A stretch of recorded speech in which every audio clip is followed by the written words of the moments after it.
Mercy 2024, how the ending muddied the message.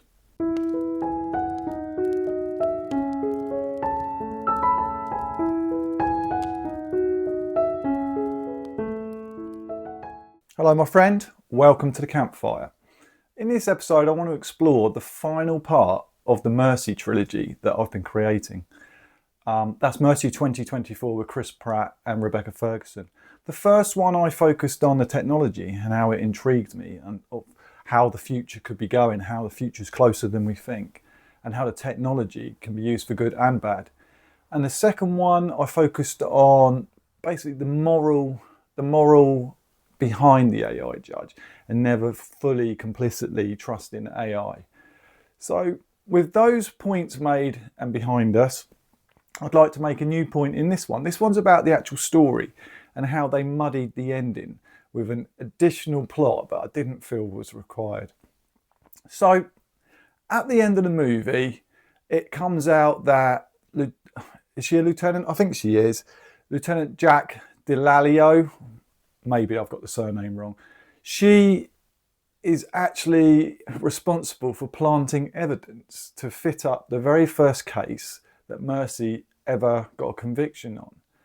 And it was just like, so she set someone up, and which resulted in their death, just to get a home win on the first case. And I was thinking, what are you doing? This police officer who has no incentive. She doesn't own the program. She's not, any way invested money-wise.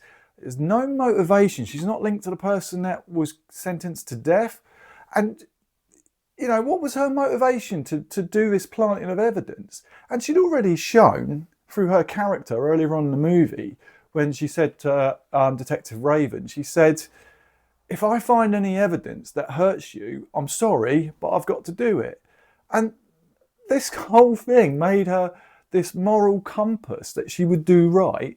And yet the writers chose to have her plant a phone on the very first Mercy case that sets the whole chain of events to Rob Bailey, that was the AA sponsor of Raven, setting him up because he feels that he got his brother killed and he wrongfully arrested him. And I'm just like, it doesn't make sense. The whole film was great and the idea was great, but then just leave it that the AI got it wrong. Having this planted evidence, it just didn't work. The only other angle they could have done was they could have done that the corporation wanted a win. So they come down to Detective Jack and they said to her, Detective Jack, I think she was Lieutenant Jack, must get the details right. But the concept, what I'm going for is the corporation who want to make the big money, they need it to succeed. They show there was violence before and everything, and this comes in and it's hoping to fix it. So they want it to succeed. There's money involved, big businessmen. They should have done it that they approached Jack and basically said, if you want a career in the police force, you plant this bit of evidence and make this work, or you're done, you're gone. And then suddenly you've got a tiny bit of reason in this moral cop as to why she did what she did. And then, like, when it came out that Maddox then investigated Rob's claims that she was on the phone to him, it then goes to a CCTV camera of him on the phone. And then that begs the question of, if Maddox can access all the CCTV, she would have done that in the very first case and seen that his time of death, regardless of the phone that was planted, his time of death, the video footage of CCTV camera would have shown him on the phone to someone. So those things didn't align.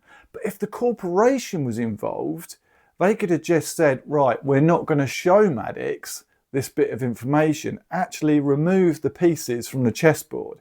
So Maddox makes a decision on all the pieces that are available, and the CCTV footage of him having a phone call with his brother is just removed. It's not there.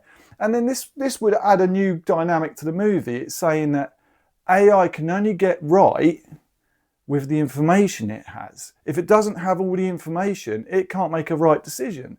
So it then comes down to, you know, if you build a puzzle and a few of the pieces are missing, the picture looks different. But all the pieces in the puzzle, the picture looks clean, pristine, and it's what it's meant to be.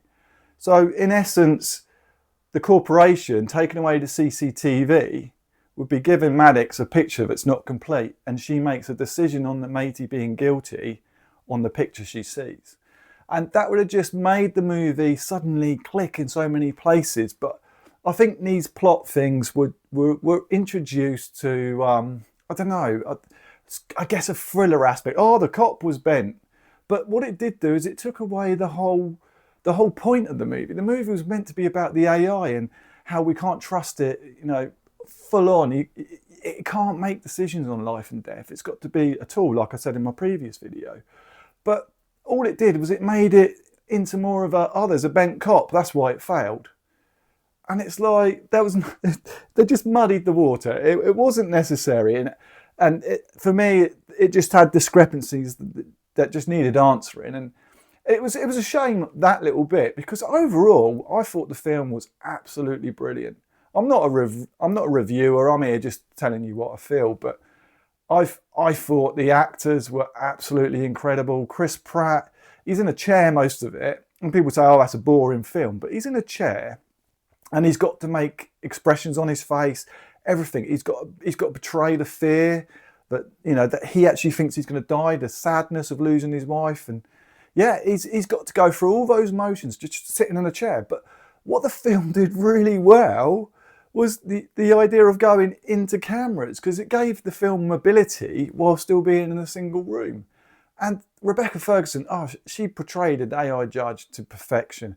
It was just such good storytelling. I just believe she was an AI judge. And even the doubt, when there's flickers of doubts through the glitches, she doesn't like have big frowns or anything, but it's little subtle movements that said, oh, something's changed. And yeah, it's just so clever. I really, really loved the movie. There are a few things let it down, but in the movie concept, the story, where it wanted to go, thought-provoking, I loved it. And I guess I've nitpicked the end a bit, but this is where I like to see consistency and like an answer to everything. You know, she did this because of this, and that led to this and led to that. Not just, she did this, no reason whatsoever, and then that came.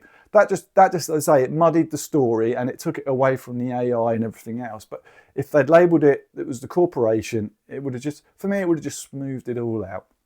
But hey, that's my opinions. Again, it's just me talking off, you know, from my heart, just blurbing it out. And I just hope you found something from it. And I'll catch you next time, my friend. Take care.